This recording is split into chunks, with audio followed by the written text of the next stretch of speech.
o nosso Deus. Nós estaremos abrindo a palavra do Senhor em Lucas capítulo 2. Lucas 2, verso de número 8 até o verso 14.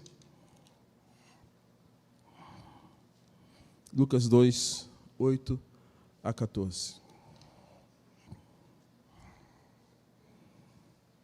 Os anjos e os pastores.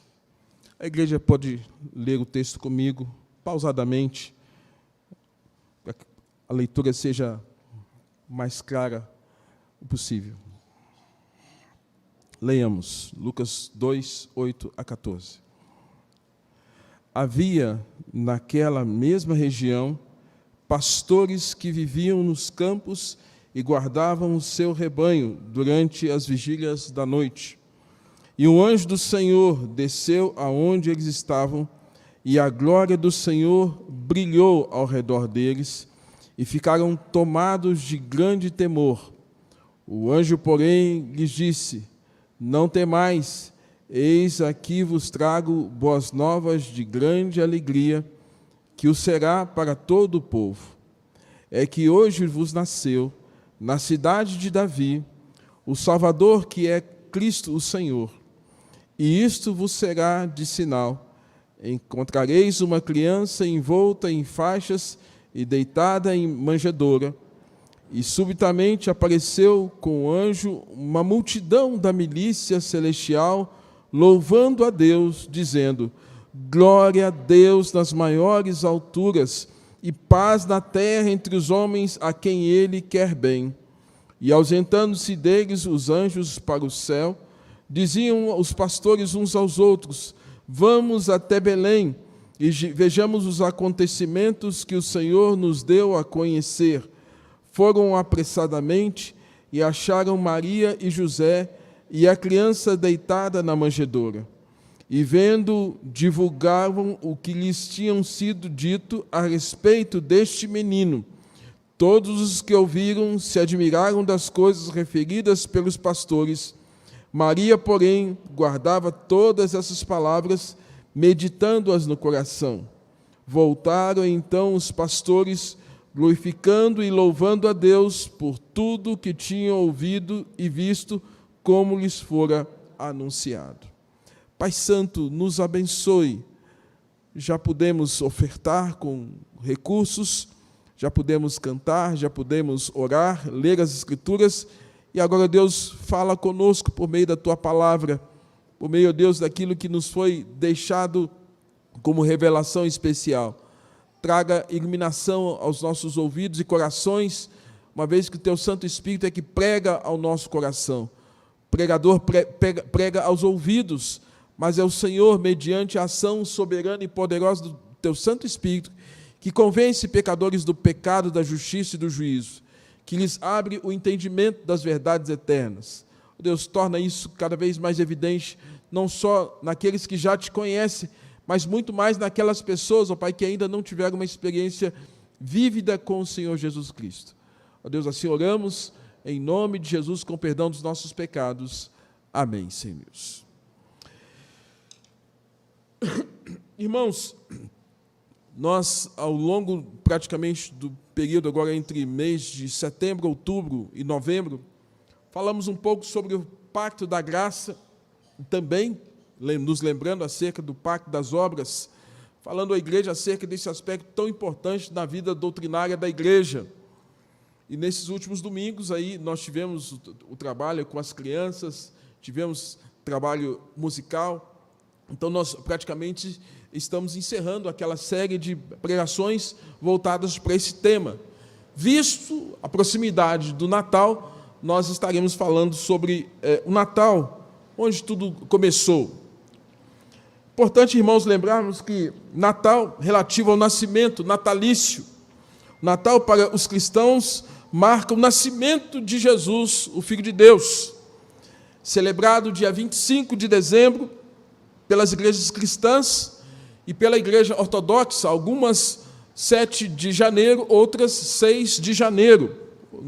Lembrando que a igreja ortodoxa, a igreja oriental, igreja na região da Turquia, Moscou, Antioquia, né? Na região de Israel, alguns setores ali da Ásia celebram no dia 6 ou 7 de janeiro. Irmãos, fala-se muito da origem da celebração do Natal em função do solstício, ou seja, um evento astronômico que parece-me que é um evento em que o polo da Terra encontra-se no ponto máximo da inclinação do Sol.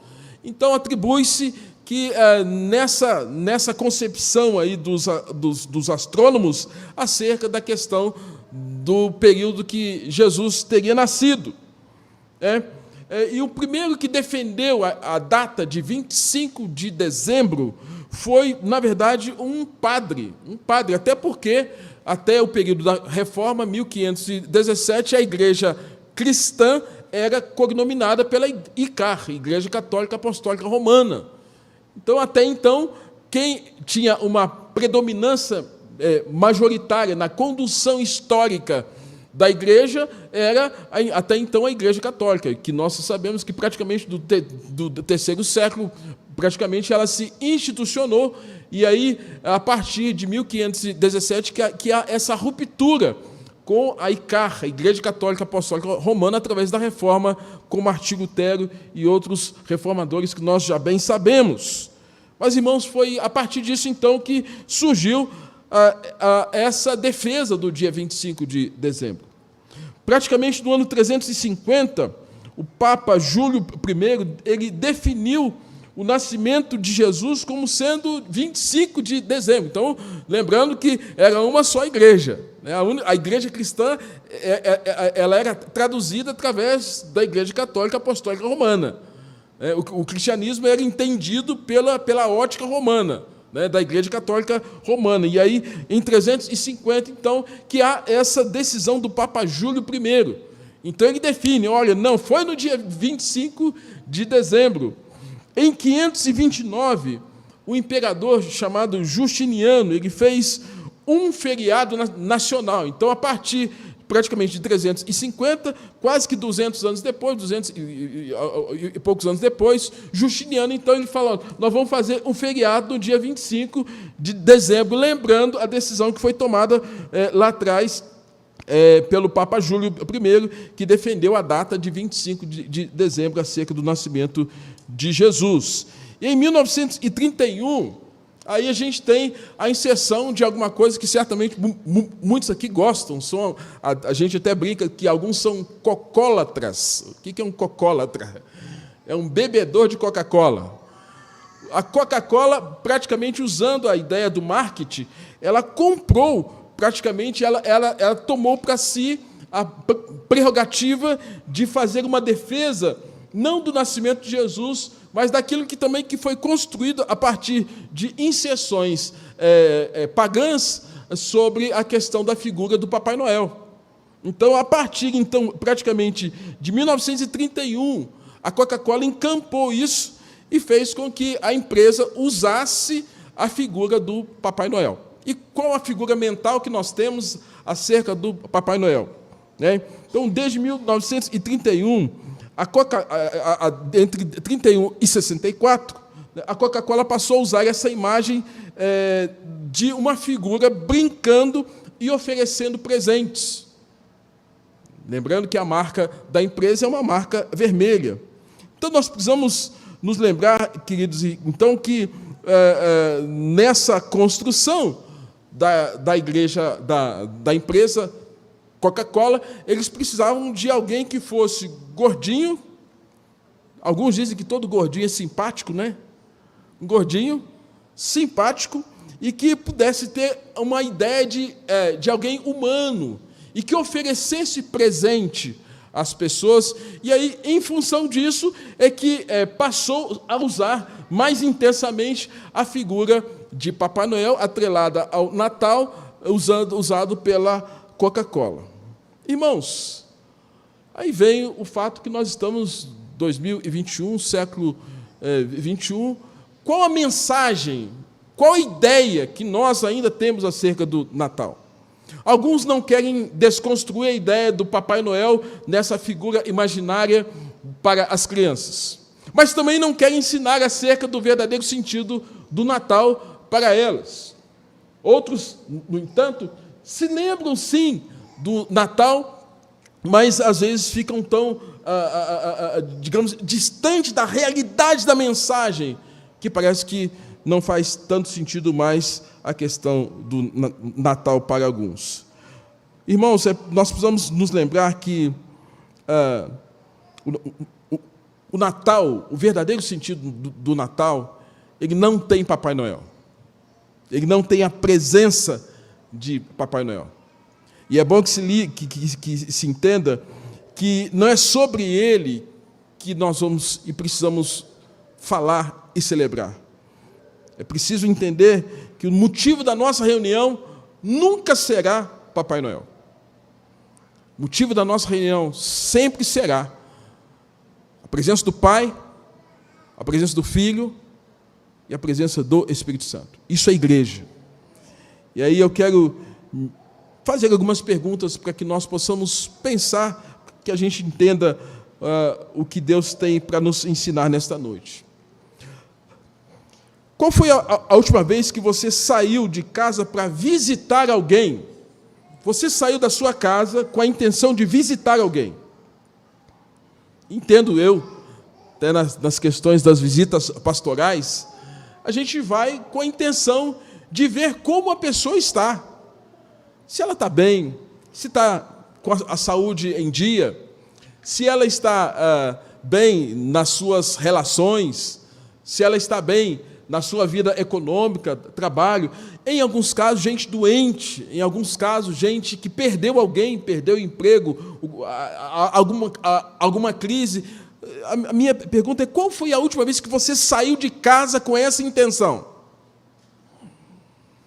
Segunda pergunta: qual a impressão que você ficou quando visitou alguém?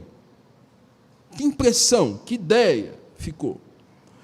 O que marcou você naquela conversa?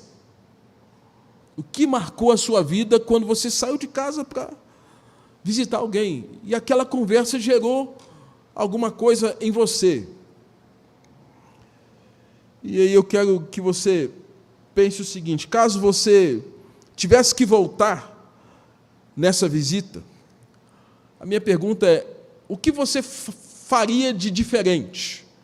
Ou o que você falaria de diferente? O que você observaria com mais cuidado? Ou o que você deixou de falar naquele momento que você estava com aquela pessoa? Irmãos, essas considerações, elas são importantes para a gente começar a entender algumas questões. O Natal é a visita de Deus à terra. É Deus se manifestando. É Deus vindo até nós por meio de Jesus, para saber, sobretudo, e para intervir na história de cada um de nós. O Natal, portanto, irmãos, não especificamente a data de 25 de dezembro, como no ambiente social foi definido, mas a importância de nós nos lembrarmos de que o Natal é o nascimento, a encarnação do Verbo. O Natal é a presença de Deus na terra. No entanto, o texto de Mateus, o texto de Lucas vai dizer que ele seria o Emanuel, que quer dizer Deus conosco. O Natal nos faz lembrar da encarnação. João 1, no princípio era o Verbo, e o Verbo estava com Deus, e o Verbo era Deus. Interessante que, preparando aquele cenário do nascimento de Jesus, o Senhor permite que José tenha um momento que ainda está atrelado às teofanias, às manifestações de Deus. José tem uma visão, José tem um sonho, e aí Deus acalma o coração de José e dá a ele uma direção. E diz, Mateus capítulo de número 1, verso 22, eis que a virgem conceberá e dará luz a um filho, e ele será chamado pelo nome de Emanuel. E a ideia do Emanuel é o Deus conosco. Esse Deus veio nos visitar. Esse Deus veio saber como é que nós estávamos, qual era a nossa condição, o que o pecado fez com cada um de nós. Esse Deus que se manifestou através de Jesus é a própria encarnação do Verbo. E nessa encarnação, a intenção dele é se identificar conosco para saber a quantas andas a nossa vida. A partir, irmãos, da encarnação, houve então algo surpreendente. E é muito interessante que, quando nós temos a descrição do texto de Lucas, nós temos a descrição dessa manifestação, dessa encarnação do Verbo, onde os reis magos vão estritamente representar exatamente aquilo que Jesus Cristo haveria de significar para todos nós. Os reis magos chegam ali com ouro, incenso e mirra. E é interessante que cada objeto desse tem um simbolismo importantíssimo. A realeza de Cristo, o profetismo de Cristo e o aspecto sacerdotal, o ministério sacerdotal de Jesus. E é muito interessante, irmãos, que até então, se pensarmos em alguns personagens da história bíblica, Herodes era rei, mas não era Deus. João Batista, o próprio Jesus diz que dos nascidos de mulher, ninguém foi igual a João Batista, mas ele não era Deus. Zacarias, seu pai, sacerdote, não era Deus. Mas aqueles magos que chegam diante daquele momento em que o menino está ali na manjedoura. E naquele momento, irmãos, eles entregam a Jesus, numa atitude de adoração, reconhecendo os magos do Oriente, que trouxeram ouro, incenso e mirra, reconhecendo a realeza de Jesus, reconhecendo que Jesus é o Rei dos Reis, o Senhor dos Senhores, reconhecendo que Jesus é o supremo sacerdote, que a despeito dos sacerdotes que Deus levantou no ministério araônico, nenhum deles faria o que o supremo sacerdote faria, Jesus Cristo. Jesus era o profeta, aquele que tinha uma mensagem poderosa, que mudaria os corações, que transformaria vidas. Jesus é esse, portanto, irmãos, que se apresenta nessa condição, e os magos estão ali para oferecer, reconhecendo, Ele é o Filho de Deus, Ele é o Deus encarnado, Ele é o Emanuel, Ele é o Deus conosco. Segundo, irmãos, o Natal nos faz lembrar de que Deus é um Deus que cumpre promessa.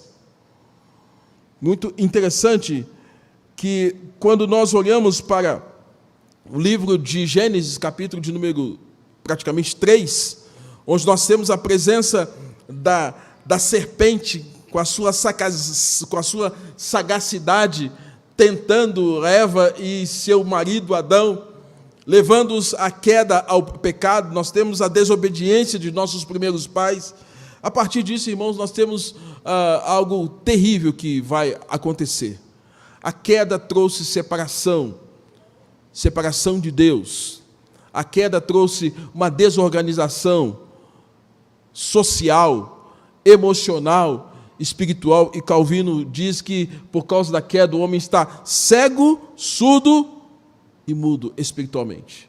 Uma consequência terrível: morte física, morte espiritual, morte eterna.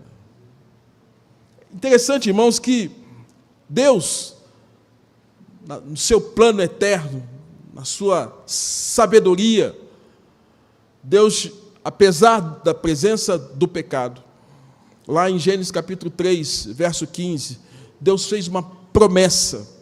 E eu gosto muito quando as Escrituras nos ensinam que Deus não é homem para mentir, nem filho de homem para se arrepender. O que Ele prometeu, Ele há de cumprir. E em Gênesis 3,15, Deus anuncia que haveria de enviar o descendente da mulher para pisar a cabeça da serpente, para destruir aquele que trouxe um desarranjo absurdo na ordem da criação. Quando o próprio Deus do caos ordenou todas as coisas e organizou todas as coisas, Satanás veio trazer uma grande desordem. E a partir disso, então, irmãos, em Gênesis 3,15, nós temos grandes promessas. Grandes promessas. E a maior promessa concentrada em Gênesis 3,15, que o descendente da mulher viria.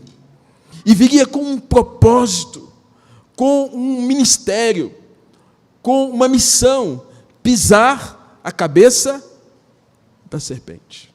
É o diabo, Satanás, o sedutor de todos os homens, o nosso adversário. E é interessante, irmãos, que quando nós vemos o livro do profeta Isaías, Isaías vai nos apresentar exatamente essa descrição que nós temos em Gênesis, capítulo de número 1, 2 e 3. Parece-me que Isaías faz quase como que uma repetição. Quem já leu o livro do profeta Isaías, e nós estamos estudando aqui às quintas-feiras o livro do profeta, se você observar o capítulo de número 1 do livro de Isaías, você vai ver o absurdo da nação de Israel. A nação de Israel, irmãos, estava toda cheia de chagas, infectas, purulentas, cheio de pus. As Escrituras nos ensinam, irmãos, que a nação de Israel estava em completa rebeldia, em aversão às coisas de Deus. A nação de Israel é comparada tal qual quando o profeta diz que o boi, ele conhecia o seu dono, né? Mas Israel não sabia mais quem era Deus. Então, da mesma forma que Gênesis capítulo 3 fala dessa desorganização que o pecado trouxe para a humanidade como um todo, Isaías capítulo 1 está nos apresentando, irmãos, a desorganização que o pecado trouxe para a nação de Israel. Aquela nação que nós temos como o povo que Deus escolheu para a sua herança. A nação de Israel, o povo escolhido, que lá em Deuteronômio capítulo de número 7, verso 8, nosso Deus diz que Deus não havia escolhido aquela nação porque eles eram melhores que outros povos, mas Deus escolheu Israel porque Deus amou aquela nação, e agora a nação de Israel está de costas para Deus. E uma nação de costas para Deus agora está em estado de rebeldia, adorando falsos deuses, buscando outros deuses, buscando idolatria. Essa é a nação. Então, se nós compararmos Gênesis capítulo de número 3, o pecado da humanidade e o pecado da nação de Israel, nós estamos vendo, irmãos, o que o pecado trouxe no aspecto geral e o que o aspecto trouxe no aspecto particular. E aí, quando eu olho para um texto como esse e vejo Lucas capítulo de número 2 falando do nascimento de Jesus, isso está se cumprindo por causa de uma promessa. A promessa se cumpriu. E é interessante que o texto do livro de Isaías significa o Senhor é a salvação. Então, para um povo que estava em pecado, para um povo que estava em trevas, Isaías se apresenta como aquele profeta de Deus, com a boca de Deus, para dizer para a nação de Israel: tem salvação, tem jeito, tem conserto. Como para a humanidade como um todo, apesar da representatividade dos nossos primeiros pais, em Gênesis 3,15, Deus está dizendo: tem jeito. E o jeito é Jesus. O jeito é o descendente da mulher. O jeito é o Messias prometido. E aí, irmãos, nós temos a descrição que Isaías vai nos apresentar, capítulo de número 9, verso 6, quando Isaías fala assim: porque um menino nos nasceu, e um filho se nos deu, e o governo está sobre seus ombros. E o seu nome será Maravilhoso Conselheiro, Deus Forte, Pai da Eternidade e Príncipe da Paz. Isaías capítulo 9, irmãos, está nos apresentando no seu início, dizendo: o povo que estava em trevas agora viu luz. A nação que estava em trevas agora tem uma esperança, vai vir luz, a despeito de todo o pecado dos nossos primeiros pais, de todo o pecado da nação de Israel. Deus está investindo num povo e dizendo: tem esperança, olhem para frente, creiam na promessa, um menino virá. Capítulo de número 11, irmãos, de Isaías, você pode conferir na sua Bíblia, diz que haveria de vir um tempo em que Deus estaria trazendo sobre o ungido, sobre o servo dele, uma capacitação. Isaías capítulo de número 11, diz assim: do tronco de Jessé sairá um rebento, e de suas raízes um renovo. Quem é esse renovo? Quem é esse tronco? Esse tronco é Jesus. E é interessante que tem 7 características aqui descritas no livro de Isaías capítulo 11, falando que esse menino, depois que iniciasse o seu ministério, ele seria capacitado aqui, como diz a palavra, com o Espírito do Senhor, com o Espírito de sabedoria, de entendimento, o Espírito de conselho, o Espírito de fortaleza, o Espírito de conhecimento, o Espírito de temor, viria sobre ele a capacitação para que esse ungido de Deus, esse Messias, esse tronco, essa raiz de Jessé, pudesse vir sobre ele essa capacitação do alto, essa unção sobre esse Messias, para realizar a sua obra. Isaías está nos apresentando, irmãos, e apresentando como uma profecia escrita 740 anos antes de que Jesus Cristo viesse.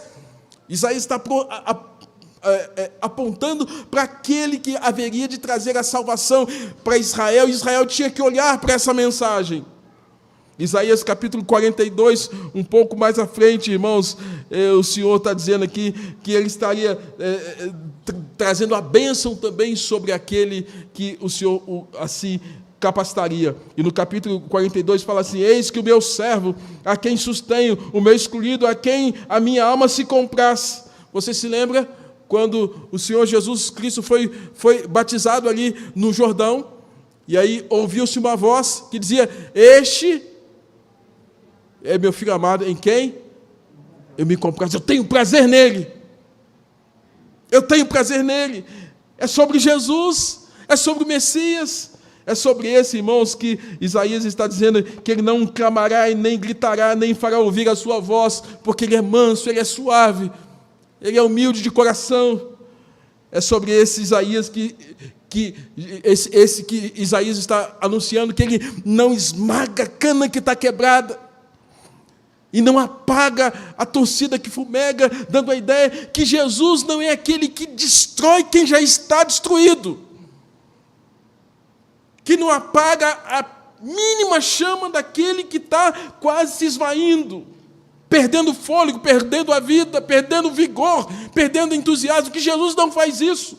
Homens fazem isso, a sociedade faz isso, pessoas fazem isso, famílias muitas vezes fazem isso, que quebram quem já está quebrado, que destrói quem já está destruído, que apaga a chama de esperança, de amor, de alento, de vida, de vigor, que destrói com palavras, com atos. Mas Jesus não é isso. Jesus não é assim. E aí Isaías vai dizer: ele não quebra a cana que está quebrada, ele não apaga a torcida que fumega, ele vai pregar direito e justiça, não da terra, mas direito e justiça do alto. Ele não desanimará e nem quebrará até que põe na terra o direito, e as terras do mar aguardarão a sua doutrina, aguardarão o seu ensino. Irmãos, Isaías está dizendo isso. O Natal nos lembra acerca de promessa, e a promessa está se cumprindo em Lucas capítulo de número 2, Mateus capítulo também de 1, 2, 3, está falando sobre o nascimento de Jesus. E por fim, irmãos, Isaías está dizendo lá no capítulo 61, algo tremendo. Isaías 61, ele está falando para aquela nação: o Espírito do Senhor veio sobre mim, porque o Senhor me ungiu para pregar boas novas aos quebrantados. Ele está dizendo: enviou-me a curar os quebrantados de coração, a proclamar libertação aos cativos e a pôr em liberdade os algemados, a pregoar o ano aceitável do Senhor, o dia da vingança do nosso Deus. Ou seja, Jesus é aquele que viria no tempo, na plenitude dos tempos, para curar quem está quebrado, para renovar quem precisa ser renovado. Jesus é esse, irmãos, que viria para tirar a algema daqueles que se encontram algemados pelo pecado, os mais variados tipos, morais, sexuais, religiosos, os vícios, as mazelas humanas. Jesus veio tirar a algema. E não tem coisa mais constrangedora nos dias de hoje do que a gente ver alguém algemado. O Natal nos faz lembrar, irmãos, do cumprimento dessa promessa.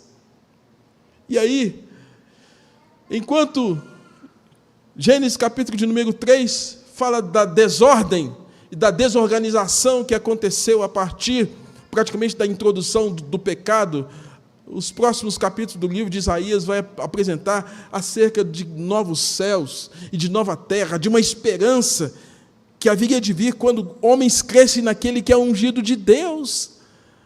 Quando se crê naquele que é ungido de Deus, o Messias, a esperança. Eis que crio novos céus e nova terra. Irmãos, é sobre isso que nós precisamos estar atentos. É sobre isso que nós precisamos entender que o Natal quer nos trazer como informação, como lembrança. E se deixarmos, irmãos, tal qual a sociedade contemporânea tem feito, deixar que o marketing da Coca-Cola seja mais forte do que as Escrituras Sagradas, certamente haverá um peso enorme sobre as nossas vidas. Se deixarmos com que o marketing da Coca-Cola, apresentando o velho, gordo, bonachão, simpático, presenteador, tome prioridade em relação a Cristo sobre as nossas vidas, é sinal que tem alguma coisa errada. Nós não entendemos a mensagem. Por fim, irmãos, o Natal nos lembra de como os anjos celebraram e de como você e eu devemos celebrar o Natal. Eu fiquei pensando, quando estava me preparando para trazer essa palavra aqui nesta noite, fiquei pensando no que a Bíblia fala de momentos impactantes na história dos patriarcas. Quando refiro a momentos impactantes, certamente você e eu temos aqueles momentos da vida que parece que a gente foi marcado, alguma coisa aconteceu, e que a partir daquele dia você não foi mais o mesmo. Talvez alguns ficam muito impressionados com o dia do casamento, o dia do nascimento de um filho. Eu me lembro que quando a minha filha nasceu, Isabela, a primeira filha, estava no hospital lá em Juiz de Fora, e aí aconteceu que estava a minha sogra, a bisavó estava junto também, e aí a Verônica estava lá toda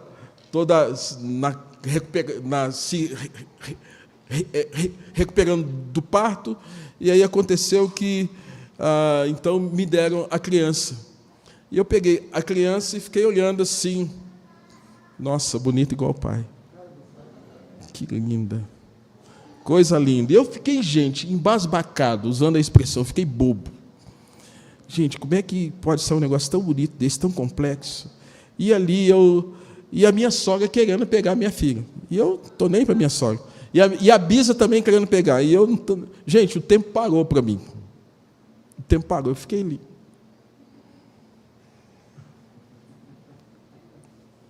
Aí a bisa falou assim, você não vai deixar a gente pegar, não? Irmãos, há momentos da vida que marca a gente assim profundamente. Eu tenho outros momentos, momento que eu casei com essa moça, eu suava igual uma tampinha de chaleira. Não sei vocês, homens, eu suava. Fiquei nervoso. Nossa, agora a responsabilidade chegou. Momentos da vida da gente. Mas os momentos espirituais também são muito profundos, muito mais significativos do que esses que nós temos na nossa memória, registrados em um álbum ou pelas câmeras digitais, os nossos celulares. Os momentos impactantes são aqueles momentos em que Deus fala, que Deus move, que Deus transforma, que alguma coisa acontece que dá uma virada de chave. E, amados, a Bíblia tem a história de homens que tiveram uma virada de chave. A chave virou, alguma coisa mudou. Não foi por fora. Alguma coisa mudou por dentro. E eu entendo que o Natal ele deve mudar a gente por dentro, não é por fora. quantas roupas que nós já ganhamos?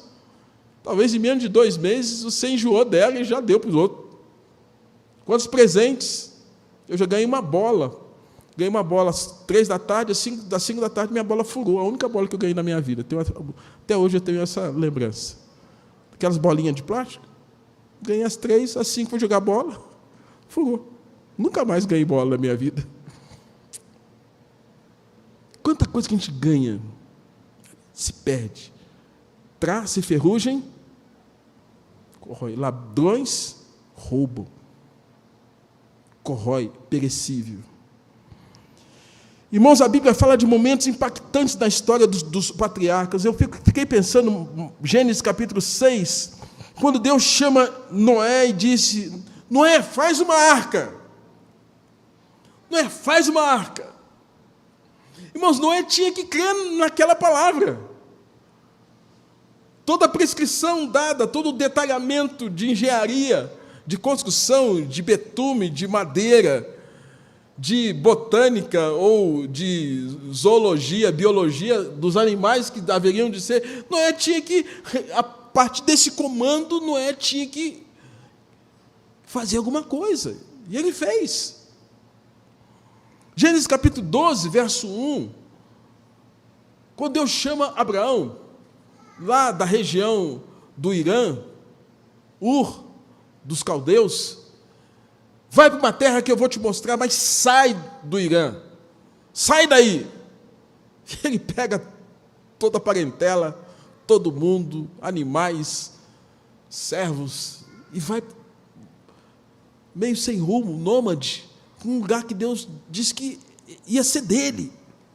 Mas aquilo mudou, ele obedeceu. Noé obedeceu.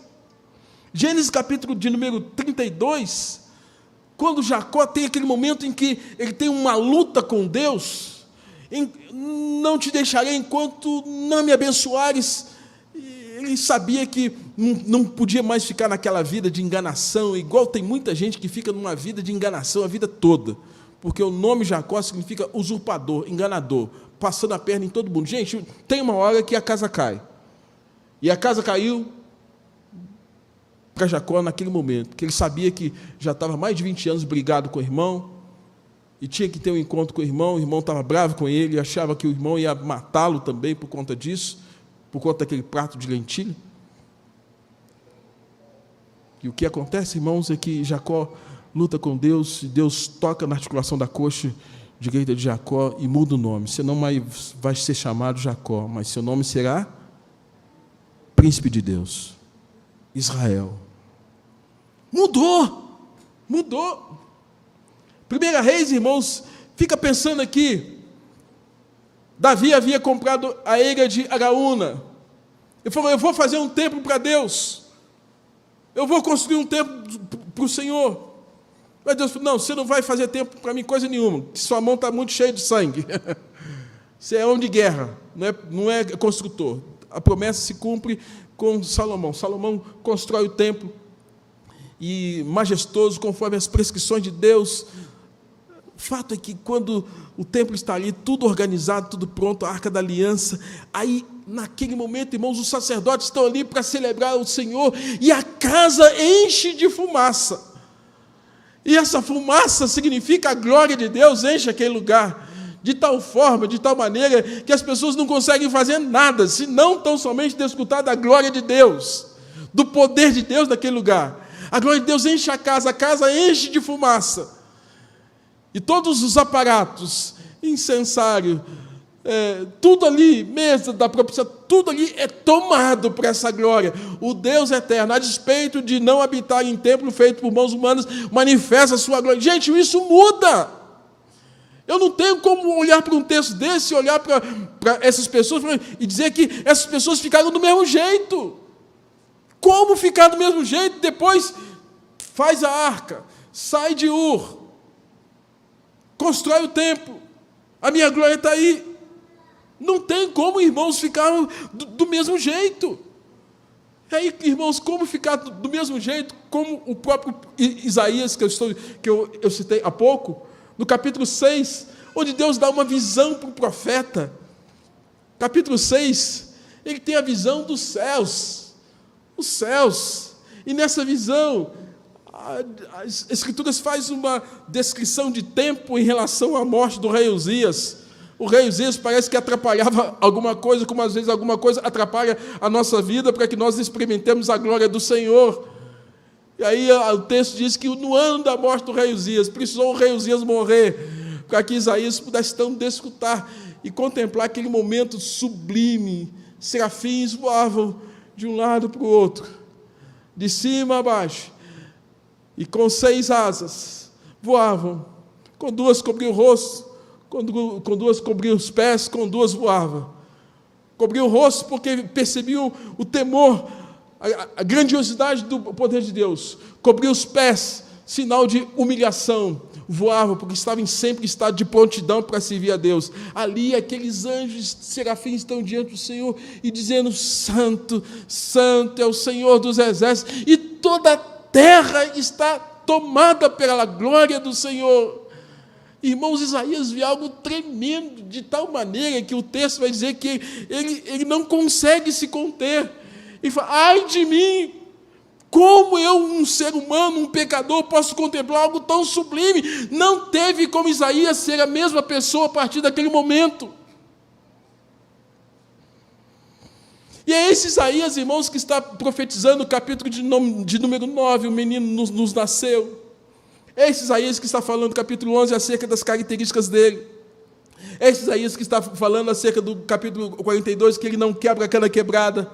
É esse Isaías que está falando no capítulo 61 acerca desse ministério de Jesus que seria realizado para libertar algemados, abençoar a gente que estava de luto, dar alegria em vez de pranto. É esse Isaías, irmãos, que está aqui. 740 anos a profecia se cumpre, e Lucas capítulo 4 vai dizer exatamente isso para nós. Quando Jesus pega o rolo do profeta Isaías, lê o texto, e ao final ele diz: hoje se cumpriu aquilo que foi dito por meio do profeta Isaías. Ah, irmãos, a palavra se cumpriu.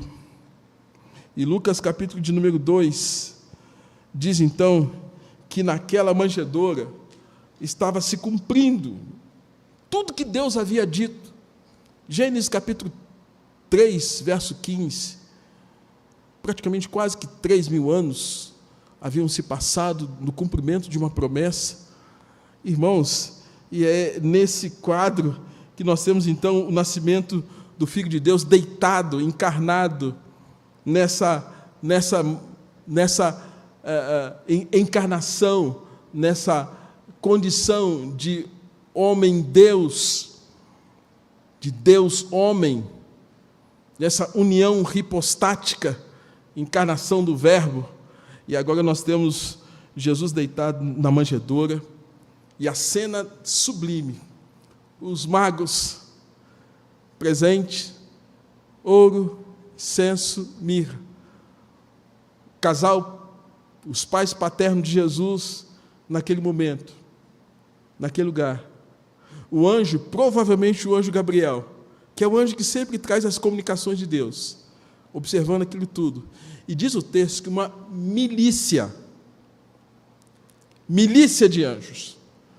O que é uma milícia? A ideia de muito, milhares, multidão de anjos, uma hoste, um batalhão, uma tropa de anjos, que não se rebelaram contra Deus, que não seguiram Lúcifer, agora estão vendo se cumprir, irmãos, algo sublime, uma profecia que Deus deu em Gênesis 3,15. E a profecia dizia que o descendente da mulher viria para pisar a cabeça da serpente, e agora o descendente está presente, o Emanuel está ali, o Filho de Deus está ali. E aqueles anjos, meus irmãos, não tem outra palavra tal qual Isaías capítulo 6, que declararam: Santo, Santo é o Senhor dos exércitos. Aqueles anjos estão ali, dizendo algo tremendo, sublime. Estão dizendo para o Deus eterno, Senhor dos senhores, e dizendo: glória a Deus nas maiores alturas, e paz na terra entre os homens a quem Ele quer bem. Irmãos, pensa bem, milhares e milhares de anjos cantando e declarando isso. Não sei se você já teve em algum encontro musical. Eu me lembro que alguns momentos da minha vida ficaram marcados pela multidão. A igreja da Coreia, cerca de 25 mil pessoas, igreja Yoido Gospel Church, adorando a Deus, cantando, louvando o Senhor. Mas também um dos momentos mais sublimes, que a despeito de qualquer outro juízo que nós possamos fazer, quando estava no Mineirão, ainda estava em São Paulo, e eu vim aqui no lançamento de uma das músicas um dos CDs do Diante do Trono. Havia 200 mil pessoas no Mineirão. 200 mil pessoas. Alguns motivados corretamente, outros não, a gente não sabe, não tem como fazer juízo. Mas cantando a Deus. Irmãos, aquele ambiente, ele é modificado pela adoração. O ambiente é transformado quando tem adoração. É fato que Jesus Cristo fala, quando 2 ou 3 reunidos me adorarem, eu estarei ali. Mas quando tem uma multidão, isso impacta. Pensa bem, milhões e milhões de anjos celebrando ao nosso Deus e com uma mensagem única, cantando a mesma coisa. Glória a Deus nas maiores alturas. Glorifiquem a Deus. Os anjos declarando que haja paz na terra por meio de Jesus, que é o príncipe da paz. Paz na terra entre os homens, mostrando, irmãos, que Jesus é o príncipe da paz e é o mediador da paz, porque quando ele traz paz ao coração do homem, esse homem ele não vai provocar, ele vai evitar conflitos. E aí Paulo vai nos ensinar, quanto a depender de vós, tem de paz com todos os homens. Jesus é esse que veio trazer a paz. E aí ele vai dizer que esse Jesus seria aquele que viria sobre essa humanidade e, sobretudo, traria bênção a quem Deus os quer bem. Paz na terra, nas maiores alturas. Paz na terra. Jesus é esse que veio nos abençoar. Então, irmãos, se nós trocarmos Jesus pelo garoto propaganda da Coca-Cola,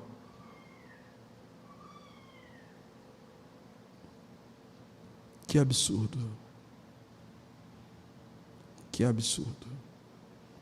Que Deus tenha misericórdia de nós.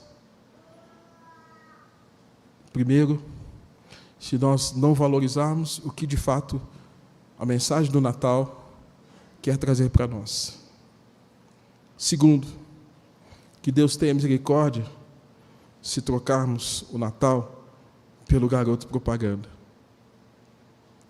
Recomendo que você leia o profeta Isaías, porque Deus chama a atenção, porque a nação estava trocando o Senhor nosso Deus por um objeto de pau construída pelo artífice, ou pelo objeto de ferro construído pelo ferreiro. Eles estavam trocando a promessa por nada. No Natal de nossos dias, irmãos, nós necessitamos visitar as profecias, lê-las e crer nelas. Jesus Cristo já veio. Já veio. Necessitamos revisitar pelas Escrituras a manjedoura para aprender a servir como os magos. Eles vieram com recursos, mas o maior recurso que você tem é a sua própria vida. Deus não quer o seu dinheiro, Ele não precisa disso. Mas a sua vida, Ele quer. Ele quer. Necessitamos revisitar a manjedoura para aprender a servir melhor o Senhor. E terceiro, necessitamos nos alegrar com a mensagem de esperança que foi declarada pelos anjos, quando essa milícia de anjos disse essa palavra preciosa: glória a Deus nas maiores alturas e paz na terra entre os homens a quem Ele quer bem. Portanto, irmãos, foi ali onde tudo começou. Antes, uma promessa, Gênesis 3,15, proto-evangelho. Depois, Lucas, Mateus, os evangelistas vão nos ensinar. De uma maneira filosófica, João vai dizer: no princípio era o verbo, e o verbo era Deus, e o verbo estava com Deus. Onde tudo começou. Onde tudo vai acabar. Quem crê, já está salvo. Quem não crê, já está condenado. Recomendo, creia. Faça como Jacó falou: Senhor, não me deixe passar por essa vida sem ter a tua bênção. E Jacó teve a vida dele mudada por conta disso. Como muitos no Novo Testamento, como nos dias contemporâneos, muitos são mudados por causa da mensagem de Jesus. É por isso que Jesus continua e sempre será o Senhor dos senhores, o Rei dos reis. Glória a Deus nas maiores alturas. Que Deus nos abençoe.